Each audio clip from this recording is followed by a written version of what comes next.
Queremos compartir la palabra el día de hoy como lo hacemos. Y el día de hoy el título de la predicación, de la enseñanza es Ovejas con Pastor. Ovejas con Pastor.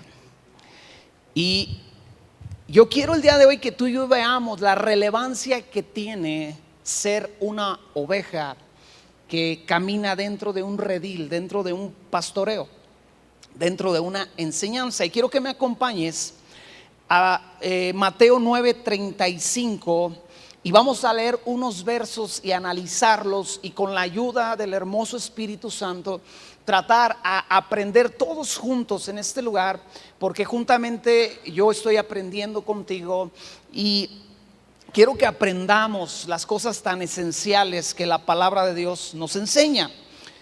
Mateo 9:35 dice así: recorría Jesús todas las ciudades y aldeas, enseñando en las sinagogas de ellos y predicando el evangelio del reino y sanando toda enfermedad y toda dolencia en el pueblo.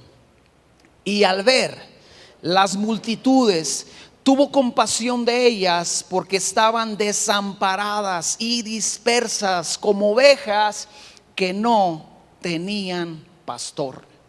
Entonces dijo a sus discípulos: a la verdad la mies es mucha, mas los obreros son pocos.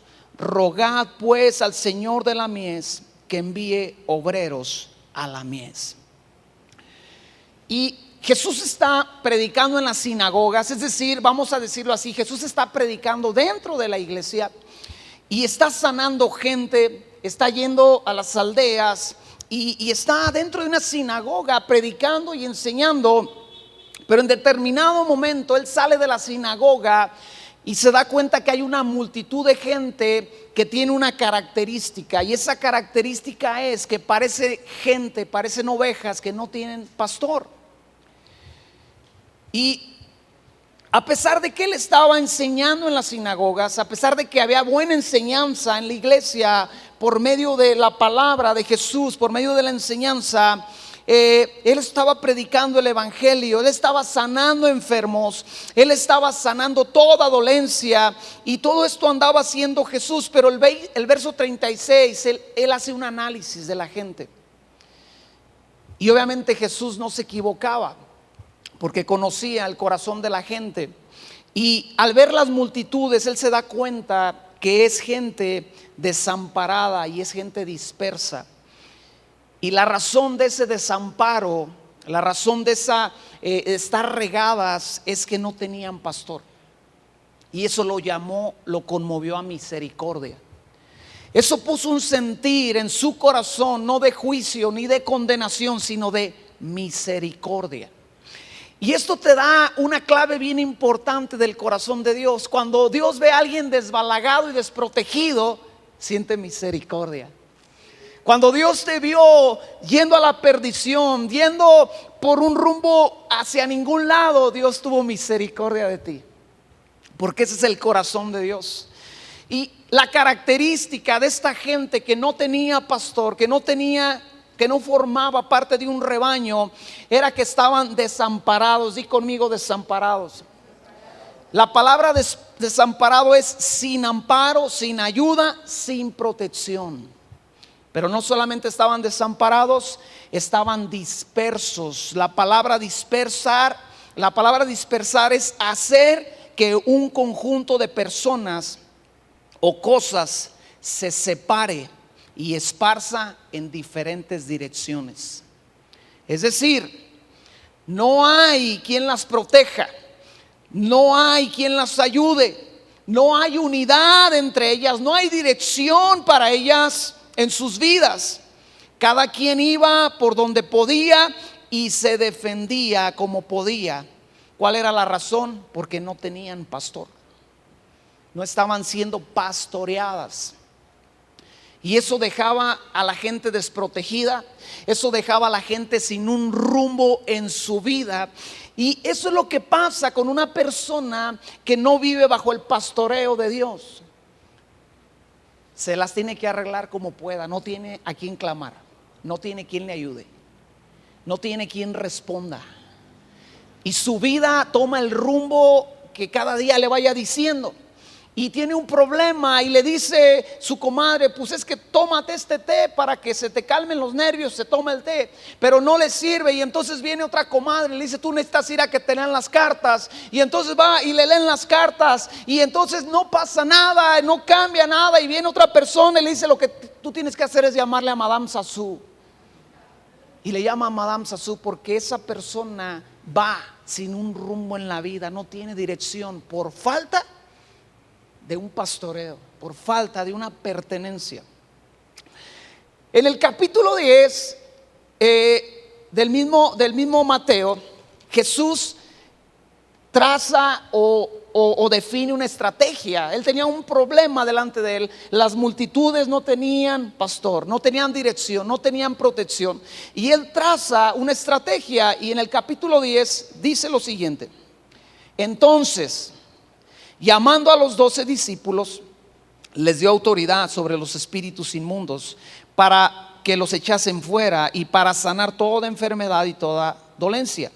Los nombres de los 12 apóstoles son estos: primero Simón, llamado Pedro; Andrés su hermano; Jacobo hijo de Zebedeo y Juan su hermano; Felipe, Bartolomé, Tomás, Mateo el publicano; Jacobo hijo de Alfeo, Lebeo por sobrenombre, Tadeo; Simón el cananista, y Judas Iscariote, el que también le entregó.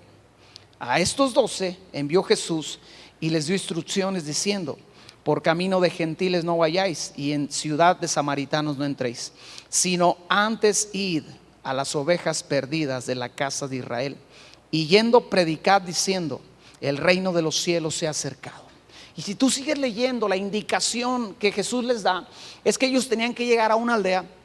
En esa aldea investigar si había alguien que fuera digno de recibir la paz de Dios, y ellos tenían que ir a ese hogar y decir: la paz de Dios sea sobre tu hogar. Tenían que quedarse a vivir, a habitar, alojarse unos días en esa casa mientras predicaban el evangelio, y la paz de Dios se quedaría sobre esa gente. Jesús dijo: bueno, las multitudes no tienen pastor, están dispersas, están en peligro, no tienen rumbo, así que voy a enviar a mis 12 mejores hombres para que vayan y prediquen y sanen y echen fuera demonios. Y ahora la estrategia no era la sinagoga, la estrategia eran las casas, los hogares, las calles. Y llamó a otros, le dio autoridad a otros, las envió a las ovejas perdidas de Israel a predicarles que el reino de los cielos estaba cerca. Les dijo: vayan a las ciudades, entren a las casas, bendigan. No las manda a las sinagogas. ¿Y cuál fue el resultado de esta estrategia? Acompáñame a Marcos capítulo 6 y busca el verso 30, porque es la continuación de la historia. ¿Cuál fue el resultado? Porque Jesús era un gran estratega. Jesús es sabiduría, es conocimiento, y dice: bueno, las ovejas, la multitud es como un rebaño sin pastor. Yo voy a enviar mis 12 mejores hombres. Y el verso 30 de Marcos 6 dice lo siguiente: entonces los apóstoles se juntaron con Jesús y le contaron todo lo que habían hecho y lo que habían enseñado. Y él les dijo: venid vosotros aparte a un lugar desierto y descansad un poco, porque eran muchos los que iban y venían, de manera que ni aún tenían tiempo para comer. Y se fueron solos en una barca a un lugar desierto. Pero muchos los vieron ir y les reconocieron, y muchos fueron allá a pie desde las ciudades y llegaron antes que ellos y se juntaron a él.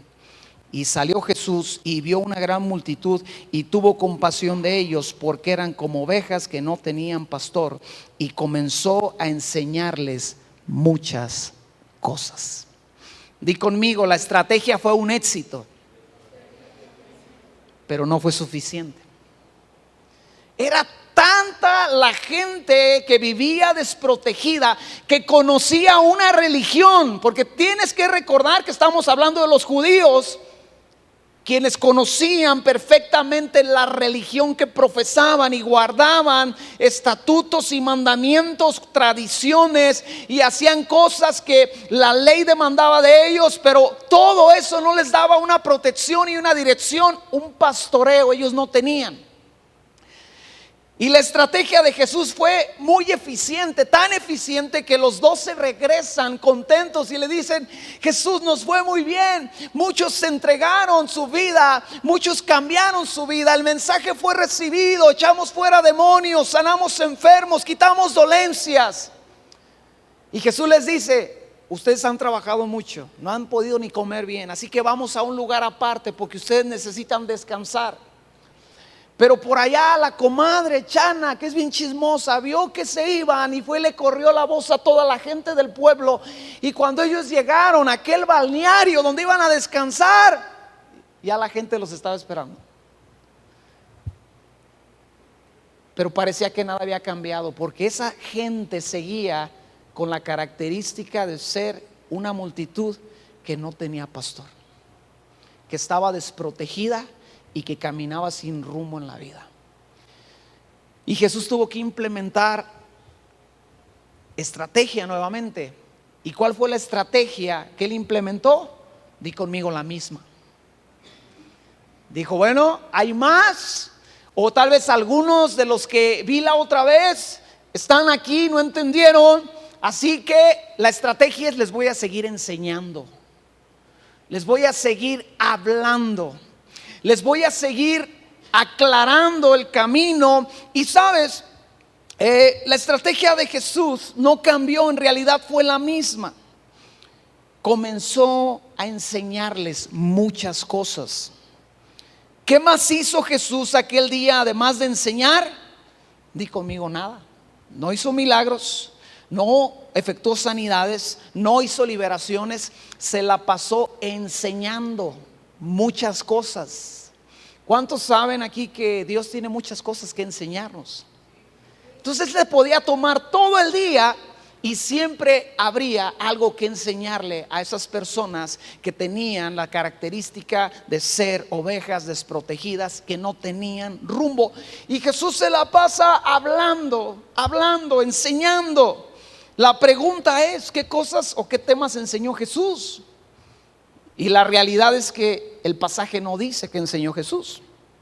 Pero recordemos las características de una oveja sin pastor. Una oveja sin pastor está desamparada, no tiene ayuda, no tiene protección, está dispersa, está separada, está sin otros. Entonces yo me imagino, yo puedo suponer que los temas del día tal vez fueron los siguientes. La primera plenaria se trató del amor de Dios.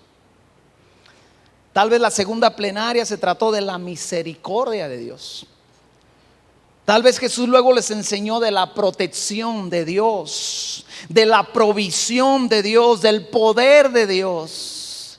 Tal vez Jesús se tomó el tiempo de decir tantas cosas acerca del Padre Celestial, acerca de su Padre, para que estas ovejas entendieran que ellos necesitaban saber que Dios da ayuda y protección.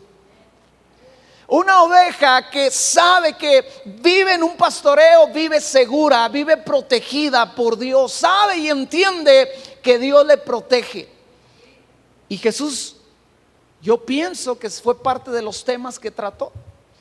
Yo puedo imaginarme, por el carácter de Dios y la naturaleza de Dios, que le enseñó esas cosas.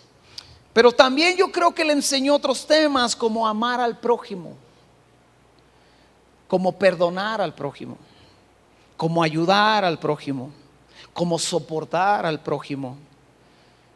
Les habló tal vez la importancia de caminar unidos y de ser un pueblo en unidad, porque ellos necesitaban saber que el camino que querían caminar lo deberían de caminar juntos y en una misma dirección.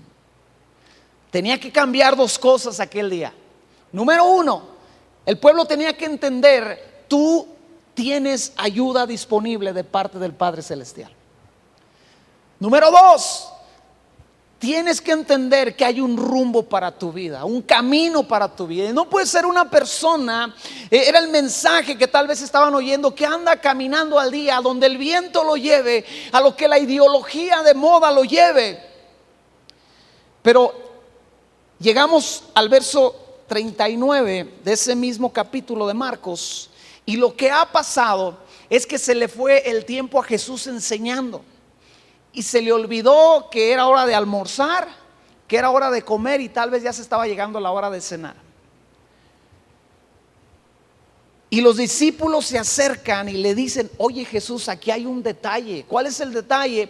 Pues que ya es bien tarde, te la has pasado hablando y enseñando cosas muy importantes, pero la gente se tiene que ir porque ya la combi gris deja de pasar a las 8:30 y son las 9 y no traen para los tacos de aquí de la esquina.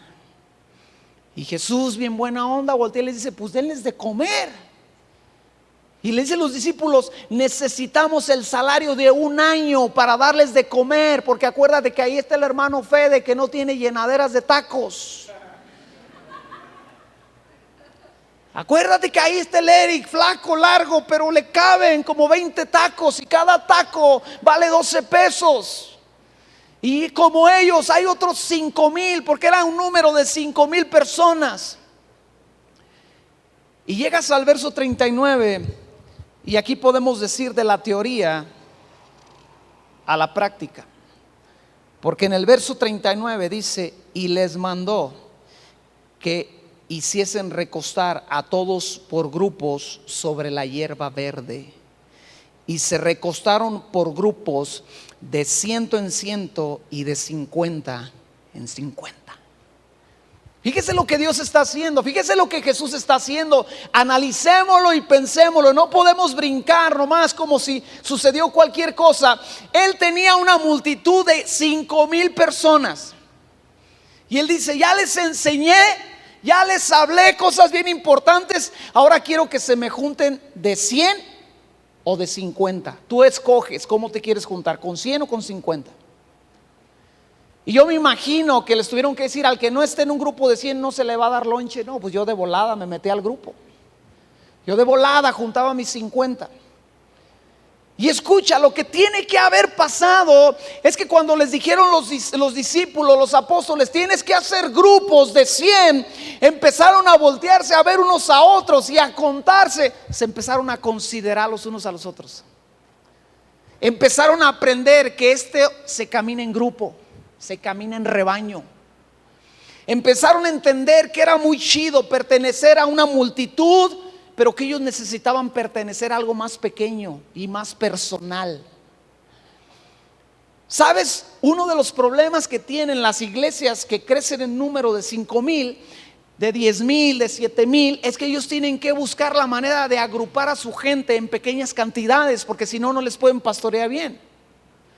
Porque si no, la gente se les pierde entre la multitud. Si no, la gente no es alcanzada, tocada, ministrada y dirigida correctamente. Entonces la iglesia pequeña tiene una ventaja sobre la iglesia grande, que ella ya es un grupo pequeño. Y no estoy diciendo que la iglesia no debe de crecer o que está mal que una iglesia crezca. No, gloria a Dios cuando una congregación se va de 100 a 200 y luego a 500 y luego a 1000 y luego, porque eso representa hogares que fueron alcanzados por el evangelio de Cristo. Eso representa nombres escritos en el libro de la vida que van a una eternidad con Dios. Pero a final de cuentas Jesús está diciendo: me vale chetos que seas una iglesia de 5,000. Tú tienes que conocer por lo menos a 100 o a 50. Porque la forma en que vas a caminar junto de una forma efectiva es que tengas a alguien a tu lado para que los 2, los 3, los 50, los 100 entiendan que todos vamos por una misma dirección. Hasta aquí vamos bien. Dile al que está a tu lado: hola. Dile: qué bueno que estás aquí. Dile: qué bueno que eres de mis 50 o de mis 100. Se tenían que agrupar. ¿Cuál era una de las características de una oveja sin pastor? Una oveja sin pastor no se agrupa, no se sabe agrupar. Una oveja sin pastor dice: Cristo y yo no ocupo a la gente. Una oveja con pastor dice: yo necesito a la gente, aunque me cae gorda, aunque no la aguanto, pero yo ocupo pertenecer ser parte de ese grupo que está conociendo a Dios. Y si pertenezco a una iglesia grande de 5,000 personas, gloria a Dios, pero tendré que buscar a mis 100, a mis 50. Una vez una persona decía, un cristiano ya mayugado de años, ¿verdad? Ya maltratado de años, dijo: me gusta la iglesia grande porque ahí puedo cambiar de congregación cada semana. Dice: yo voy y somos 5,000 personas y me siento en esta área del auditorio y es una congregación. Y si me peleo con alguien ahí, la siguiente semana ya no me siento ahí, ya me siento en el otro extremo. Y es otra congregación, porque sí, es tan grande el número de gente que puedes hacer eso, ¿no? Ahora, pues que sano, no es sano. Tienes que encontrar la dinámica, ¿verdad? Y conocer gente siempre es de mucha bendición. Dios te bendice a través de la vida de otros, del caminar de otros. Y entonces una de las características que ellos empezaron a adquirir fue: necesito formar parte, porque si no, no hay itacate. Si no, yo imagino que no faltó, pues, ¿verdad? El que dijo: yo con los 50 no, esos 100 me caen gordos. Allá está mi suegra, no menos. Y se quedó ahí. Y tal vez llegó la hora de repartir el itacate y no le tocó pescado y pan, porque les iban a repartir por grupos. Dijo conmigo, les iban a dar por grupos. Y Jesús los estaba llevando. Ya les había enseñado, ahora les estaba torciendo la mano. ¿Cuántos saben que Dios tuerce la mano? Cuando no quieres perdonar, Dios viene y te dice: perdona. Y uno dice: ay, y te encuentras a la persona en el lugar donde nunca te la encuentras, cuando menos deberías de encontrártela, ¿verdad? Es porque Dios está diciendo: bueno, ya te enseñé acerca del perdón, ahora déjate, hago mano de cochino para que perdones, ¿verdad? Entonces, cuando le batallo con la paciencia, recordando qué es la paciencia, alguien que se ponga de pie y me diga qué es paciencia. Se lo vimos la semana pasada. Aguante alegre, resistencia alegre. Cuando yo no quiero aprender paciencia, aunque ya me están enseñando, entonces Dios me lleva, ¿verdad? A la situación más impaciente para que yo desarrolle paciencia. Así es Dios. Dios tuerce la mano en su gran amor. Él no quiere que nos quedemos en la condición en la que estamos, en la que venimos a Él. Él quiere transformarnos. Él quiere, como Padre, con el gran amor que nos tiene, que nuestra vida cambie y se parezca a la de Él en todo su esplendor. Y ok, se tienen que juntar, pero se tienen que sentar, se tienen que recostar. ¿Qué les estaba diciendo? Tienes que aprender a descansar en mí. Porque una oveja que no tiene pastor anda toda nerviosa. ¿Qué hace? ¿Cómo soluciono mis problemas? Y si me cae el mal y cosa que... Y una oveja que es pastoreada está tranquila, está en paz. Mi hijo no entró a la escuela, es el fin del mundo. No pasa nada. No está chido. Le dijo: espera en mí.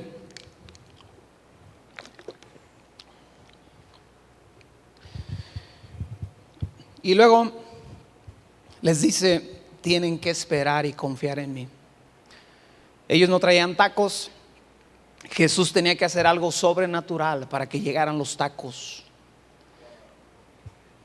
Jesús le dijo: ya estás en grupos, ya estás recostado, ahora espérate a que yo obre. Una oveja sin pastor actúa y busca soluciones propias. Una oveja con pastor sabe esperar. Y dice: no pasa nada. ¿De dónde vendrá mi ayuda? Mi ayuda viene del Señor, dijo el salmista. Mi ayuda no viene de mi mano. No tengo que ir con el psicólogo a pagarle 500 pesos por sesión por un problema que tengo. Tengo que ir delante de mi pastor, de Dios mismo, doblar mi rodilla y decirle: Dios, ayúdame, porque soy un caos, porque estoy en crisis. ¿Vamos bien hasta aquí? Descansar es igual a estoy seguro. Agruparse es igual a pertenezco. Esperar es igual a Dios va a hacer algo respecto a mi situación. El Salmo 23, uno de los salmos más leídos, aprendidos, citados, enseñados, precisamente habla de eso, de Dios como pastor. Y es un salmo tan hermoso, tan que tú lo puedes leer y leer y leer y no te enfadarás nunca de leer este salmo. Y dice el Salmo 23 verso 1 en adelante: Jehová es mi pastor, nada me faltará. Por lugares de delicados pastos me hará descansar, junto a aguas de reposo me pastoreará. Confortará mi alma, me guiará por sendas de justicia, por amor a su nombre. Aunque ande en valle de sombras de muerte, no temeré mal alguno, porque tú estarás conmigo. Tu vara y tu cayado me infundirá aliento. Aderezas mesa delante de mí en presencia de mis angustiadores. Unges mi cabeza con aceite, mi copa está rebosando. Ciertamente el bien y la misericordia me seguirán todos los días de mi vida, y en la casa de Jehová moraré por largos días. ¿Por qué? Porque Dios es el pastor de este hombre, de este David que escribió este salmo. Porque Dios es el pastor que anhela acoger la vida de todos aquellos que creen en su Hijo, en el sacrificio de Cristo, y pastorearlos. Y entonces las características de una oveja con pastor serían las siguientes, según el Salmo 23. Una oveja con pastor, valga la redundancia, tiene pastor. Una oveja bajo un pastoreo, una oveja con pastor se siente seguro, se siente segura. Una oveja con pastor tiene paz en su vida, en su corazón. Está fortalecido, vive fortalecido. Tiene dirección en su vida, sabe a dónde va. Y si la comadre le dice: ve a ver a Madame Sassou, le dice tu abuela: yo voy a ir a ver a Dios, yo voy a ir a la iglesia a orar, yo voy a pedir consejo con alguien para que me ayude, para que ore por mí. Una oveja con pastor no tiene temor, no vive en temor. Una oveja con pastor soporta las pruebas, tiene provisión, lo siguen la bondad y el amor, la misericordia es parte de su vida, y a donde quiera que esa oveja va, el bien y la misericordia lo siguen. Le doy un ejemplo, y póngase trucha para la otra, porque le va a pasar, o le ha pasado y no se da cuenta. Cuando usted llegue a un puesto de tacos y no haya gente, siéntese, pida su orden de tacos, y usted va a ver cómo a ese negocio empieza a llegar gente. Porque el bien y la misericordia, la bondad de Dios siguen a las ovejas de Dios. Y usted se mete ahí a ese puesto, estás aquí, mira, no hay gente, vamos. Y de repente voltea y empieza a llegar gente. Porque somos bendición, el amor y la misericordia y la bendición nos siguen, ¿verdad? Tiene provisión, lo siguen la bondad y el amor. Número 10, sabe que va a la eternidad. Una oveja que tiene pastor entiende: mi caminar es hacia la eternidad, mi rumbo es la eternidad. Yo voy camino al cielo porque soy bueno, no, porque soy una oveja del rebaño del Dios Todopoderoso. Y una oveja que vive bajo ese pastoreo entiende que su fin, su caminar, su rumbo es el cielo mismo. Y número 11, tiene un sentido de pertenencia. Pertenezco a la gran multitud de los hijos de Dios, a la iglesia que está por todo el mundo, en todas las naciones, pero pertenezco a la iglesia en México, y pertenezco a la iglesia en Morelia, y específicamente pertenezco a la congregación El Amor del Padre. Y vive con un sentido de pertenencia. La canción que dice: ni soy de aquí ni soy de allá, para él no existe. Él dice: soy de aquí, pertenezco aquí, Dios me ha puesto aquí.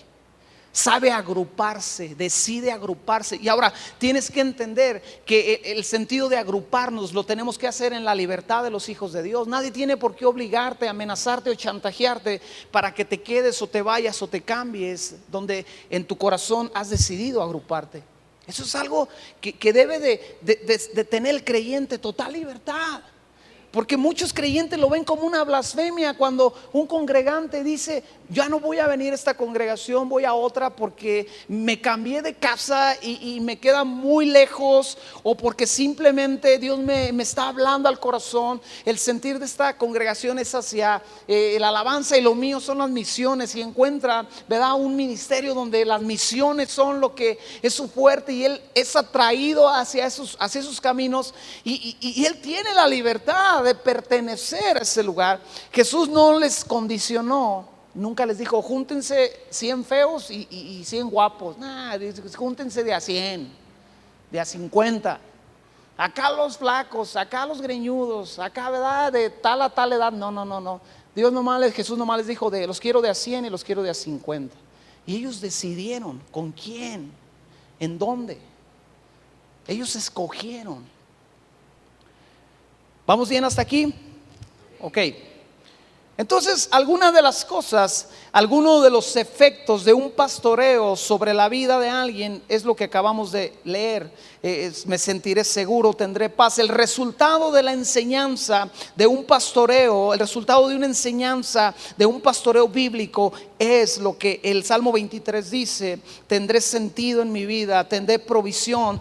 Las consecuencias de vivir bajo un pastoreo sano son las que acabamos de leer en el Salmo 23. Entonces, lo que sucede es que el pastor provoca agrupamiento. Los pastores provocan agrupamiento. Eso es bíblico. Los pastores crean un sentido de rebaño, un sentido de pertenencia. En los Corintios esto hasta llegó a ser un problema, porque ellos decían: yo soy de Apolos, yo soy de Pablo. Y Pablo dijo: no, espérense, porque muchas veces nuestro celo llega a ese nivel que pertenecemos a un grupo y pensamos que nuestro grupo es la máxima tentación, y no es así. Una iglesia que empieza a sentirse la máxima tentación ya perdió el sentido de para qué se agrupa. Toda la iglesia de Cristo es la máxima tentación. Algunos son bien buenos en el área de la música, otros no somos tan buenos. Otros son bien buenos en evangelismo, otros no lo son. Otros somos bien buenos para mostrar el amor de Dios. Otros somos buenos en tantas cosas y somos diferentes. La diversidad de Dios se encuentra en cada congregación. Si usted lee Apocalipsis, usted va a encontrar que Dios no le envió la misma carta a las 7 iglesias. A cada iglesia le mandó una carta específica y personal, porque cada congregación tiene sus fortalezas y sus debilidades. Entonces, cuando tu hermano que se congrega aquí te empieza a decir que somos la máxima tentación, dile: no, hombre, ese es el de las paletas allá, el del bosque. Somos los hijos de Dios con detalles, pero que hemos decidido, porque Dios lo puso en nuestro corazón, agruparnos aquí en este lugar. Entonces, el pastor provoca agrupamiento y un sentido de pertenencia, y el pastoreo da dirección a nuestra vida. ¿Cómo logró Jesús ser el pastor de aquella multitud? ¿Cómo llegó cómo llegó Dios a ser el pastor de David? Porque el Salmo 23 lo escribe David. Pero ¿qué hizo Dios para que realmente David sintiera a Dios no solamente como su creador, sino como su pastor? ¿Cómo sucede algo tan importante en mi vida, tan trascendente en mi vida?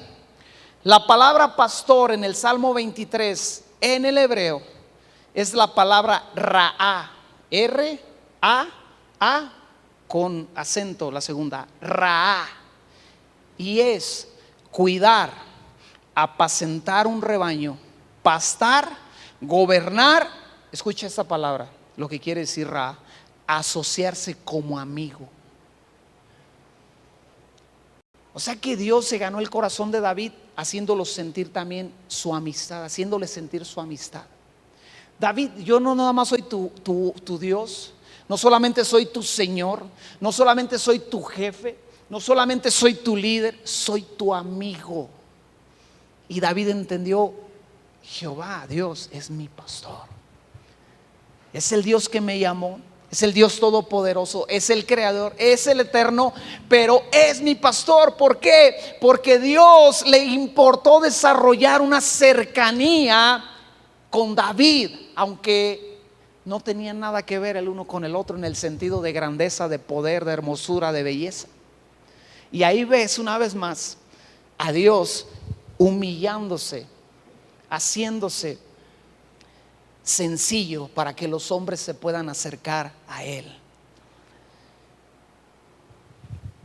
La palabra pastor se traduce como alimentar, como un compañero, como frecuentar, como juntar, como sustentar.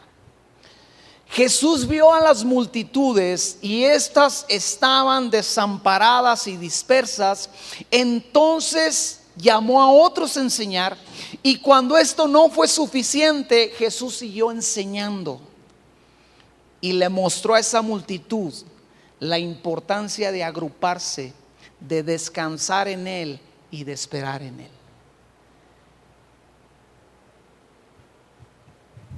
Porque no es lo mismo ser parte de una multitud a ser parte de un grupo de 50 y de 100. De 50 personas tú vas a recordar la mayoría o todos los nombres. De 100 personas ya se te empieza a pelar uno que otro. Pero todavía hay cierta forma de estar juntos, de mirarse, de ubicarse. Pero ya cuando va más allá, ya empieza a hacerse más complicado. Y Jesús les tuvo que enseñar: mira, son una multitud, pero tienen que aprender a conocerse cercanamente. No a todos, no se puede, pero sí debes de conocer por lo menos a 50 y por lo menos a 100, y entender que van hacia donde mismo. Acompáñame a Proverbios 27. ¿Qué pasa cuando una oveja es pastoreada? Proverbios 27, y busca el verso 23.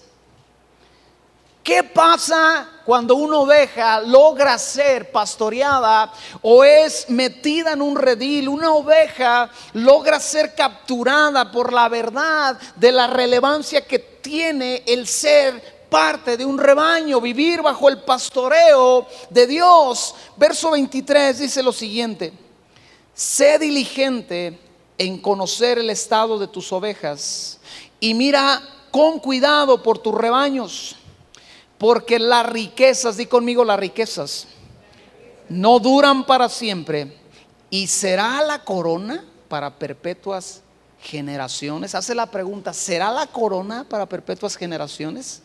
Saldrá la grana, aparecerá la hierba, y se segarán las hierbas de los montes. Los corderos son para tus vestidos y los cabritos para el precio del campo, y abundancia de leche de las cabras para tu mantenimiento, para mantenimiento de tu casa y para sustento de tus criadas. Riqueza. ¿Qué pasa con una oveja que logra entender que necesita pertenecer a un rebaño y que necesita vivir bajo un pastoreo? Número uno, según el Proverbio 27, encontrará que su vida será cuidada, estará al cuidado. ¿Por qué? Porque la Biblia está diciendo: ten cuidado, supervisa a tus ovejas.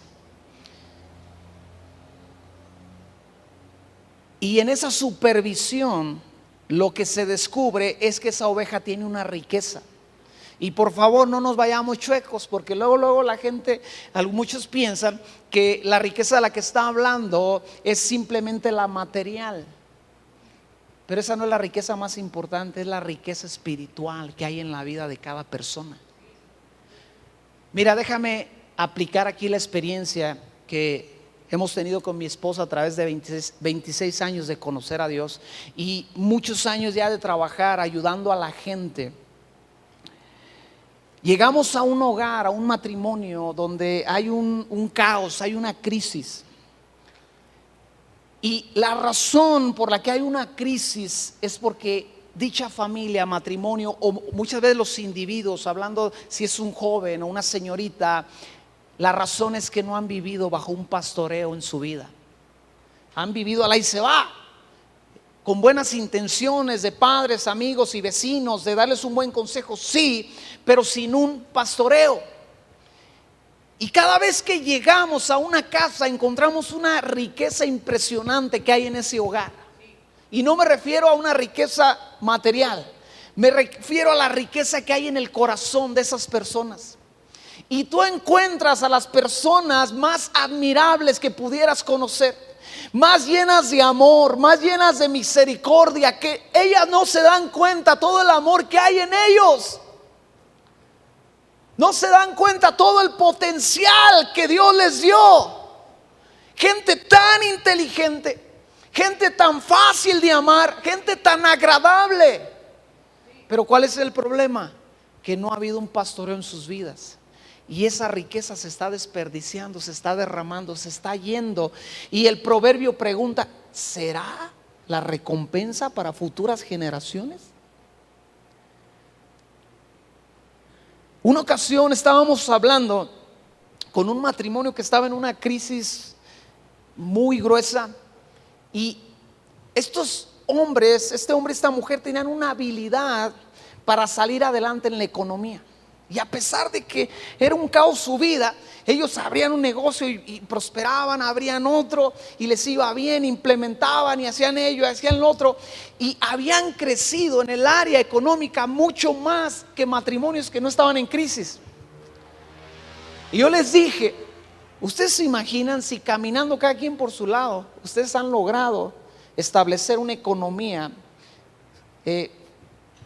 estable, fija en su vida? ¿Ustedes se imaginan si le entregan su vida a Dios y aprenden a caminar juntos y entienden la importancia de vivir su matrimonio bajo un pastoreo? Le dije: ustedes no sé a dónde llegarían. Pero no, esa era una sola área, porque encontramos áreas impresionantes. Y lo que está diciendo el proverbio es: tienes que acercarte a esa gente y tienes que entender que esa gente tiene tanta riqueza. Hay gente que tiene tanta gracia para hablarle a otros del amor de Dios. Hay gente que tiene un llamado de parte de Dios para hacer cosas para el reino de Dios. Pero si eso no se canaliza bajo un pastoreo, bajo un contexto de rebaño, todos juntos yendo al mismo lugar, di conmigo: las riquezas serán para futuras generaciones. Déjame lo aplico a mi vida. Yo era un joven perdido, traumado, miedoso, sacatón y muchas otras cosas más. Pero Cristo Jesús alcanzó mi vida, pero no me dejó ahí como chiva loca. Me agarró, me puso en una congregación, y en esa congregación había gente que sabía más que yo, y esa gente me empezó a enseñar y me empezó a aconsejar. Y en esta congregación también había gente que no era tan buena. Y entonces Dios me enseñó a amar. Y entonces Dios me enseñó a perdonar. Y entonces Dios me enseñó a soportar. Y yo también no era tan bueno con otros. O sea, yo estaba aprendiendo y siendo tallado con los errores de otros, pero otros estaban siendo tallados con mis errores. Usted tal vez no tiene mucho de conocerme, pero yo llegué a ser muy legalista. O sea, una vez alguien me dijo: es que tú esperas mucho y tienes mucha paciencia. Le dije: soy así porque me conozco. Yo tengo dos modos de funcionar. También tengo un modo gacho de hacer las cosas y no está chido. Y le dije: pero yo he decidido sujetar esa área a Dios. Se la he puesto a Él porque he visto los estragos que causa. Ni la quiere creer, ¿verdad? Que yo era bien legalista. Pregúntale a Daniela, ella sí me conoce de hace 15 años allá. Era recio. Pero Dios ha desarrollado misericordia en mi corazón más y más. ¿Por qué? No crea que fue que me cayó la revelación. No, si los fregadazos también te hacen entender. Le doy un ejemplo nomás así. Yo ya tenía planificado todo mi ministerio, porque a la iglesia que yo pertenecía, el pastor era misionero. Y decía, yo en cualquier día me voy y dejo al flaco aquí al frente de todo. Y yo pues dije, no quiero que se vaya. Pero entonces esto quiere decir que cuando él se vaya, pues yo me quedo a cargo de la iglesia, ¿verdad? Y pues le seguimos para adelante, ¿verdad? Y yo veía por otro lado a gente de mi generación hacerse famosa, predicar, los invitaban a predicar. Y mucha gente venía y me decía, no, tú tienes la posibilidad por cómo predicas y cómo eres y quién sabe qué. Y el corazón se empieza a hacer así. Prácticamente ya tienes iglesia, prácticamente ya te están comparando con gente bien chida, bien pesada, que Dios usa grandemente. Pues ya está todo, ¿verdad? Y conscientemente uno dice, no, pues ya la armé y todo ese rollo. Pues viene Dios y te desbarata tus planes. Ni iglesia, compadre, ni nada. Vas para afuera, así nomás, sin una silla, sin un micrófono, sin una carta de recomendación, y vete a la herrería a trabajar. Yo llevaba 7 años trabajando en la iglesia. Ponte la camisola y ponte a chambear de herrero, y Dios te desbarata todo así, mira. Y dice, hijo, necesitas desarrollar misericordia, porque te hiciste un gandalla. Cuando a mí me invitaron a trabajar en la iglesia, el pastor que me invitó me dijo, ¿qué piensas? Le dije, tengo miedo.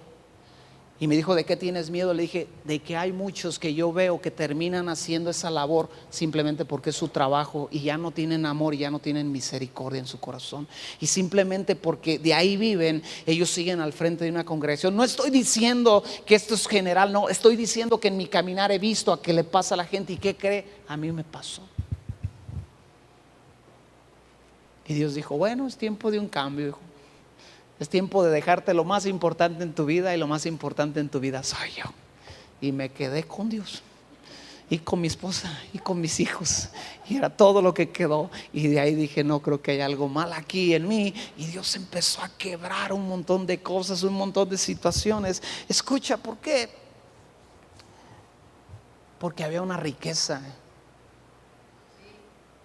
y Él empezó a explotar esa riqueza. Y él empezó a entender, pero tuve que sujetarme a esa supervisión de parte de él y de parte de otros que le conocen a él.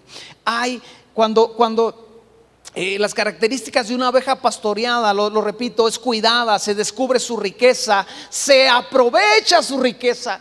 Su riqueza no se va, ¿verdad? Cuando cada día muere, no, esa riqueza se queda sembrada en el corazón de otros. Esa riqueza es explotada por Dios en la vida de otros. Una oveja que vive bajo un pastoreo es una bendición para su generación. Hay abundancia en los hogares. Cuando una oveja se deja pastorear, hay abundancia en los hogares. Cuando una oveja se deja pastorear o vive bajo un sustento, bajo una cobertura de rebaño, hay sustento en su familia. ¿Por qué comienza a cambiar la vida de una familia cuando la iglesia llega? Porque la iglesia empieza a ofrecer un pastoreo y una dirección, y empieza a dar consejo y empieza a dar enseñanza. Y entonces esa familia encuentra que ya no está sola contra el mundo, que ahora hay alguien que puede darles un consejo, que ahora hay alguien que está orando por ellos, que ahora hay alguien que les comprende y que está dispuesto, que están dispuestos a aguantar su vida mientras ellos son transformados de gloria en gloria y de poder en poder. Ellos entienden que no son uno más en la sociedad, que ahora pertenecen a un grupo, grande o pequeño, no importa el tamaño de la congregación, donde ellos pueden caminar en una misma dirección. Todo esto se pierde cuando no hay un pastoreo. Tanta sabiduría, gracia que se va en una generación porque no hubo ese sentido de vivir, de caminar en un rebaño. Escucha, Jesús no mandó a sus discípulos al templo o a la sinagoga. Nótese eso. Jesús no los envió ni al templo ni a la sinagoga. Los mandó a los pueblos, a las aldeas y a las casas, a los hogares. Y él mismo, al ver que esto no fue suficiente, en campo abierto enseñó y agrupó y sustentó a una multitud que no sabía lo que era tener pastor.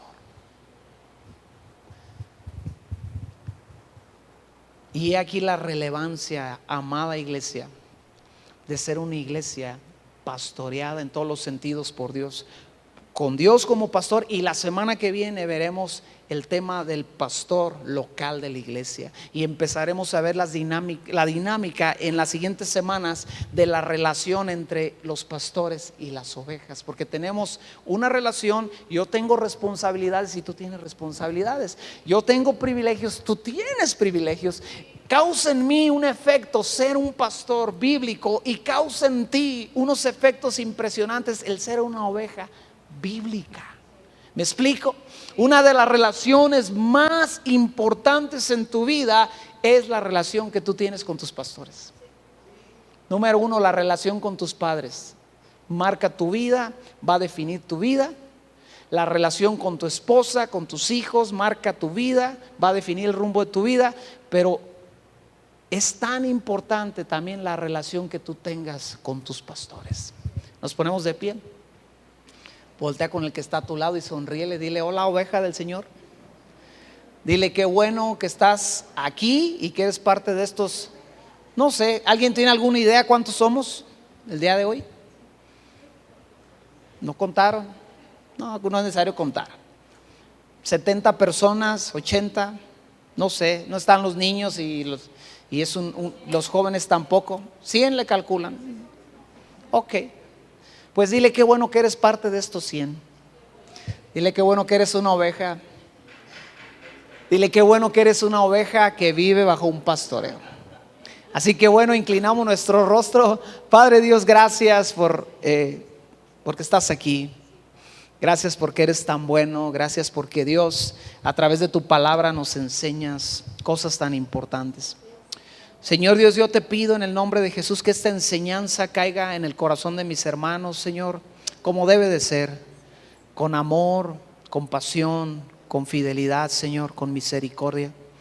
Porque, Padre, el corazón tuyo es que crezcamos y avancemos, que maduremos, Padre, y nos parezcamos más a ti.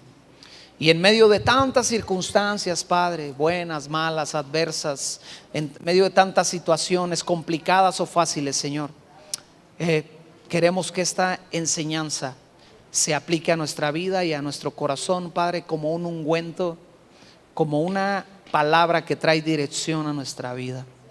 Hoy te damos gracias, y te damos gracias por poder pertenecer, Dios, a tu pueblo, y poder agruparnos, Padre, para poder caminar juntos hacia el rumbo que tú has trazado para nosotros como pueblo, como iglesia. Te damos gracias en el nombre poderoso de Cristo Jesús. Todos decimos amén. Le damos un aplauso a Dios.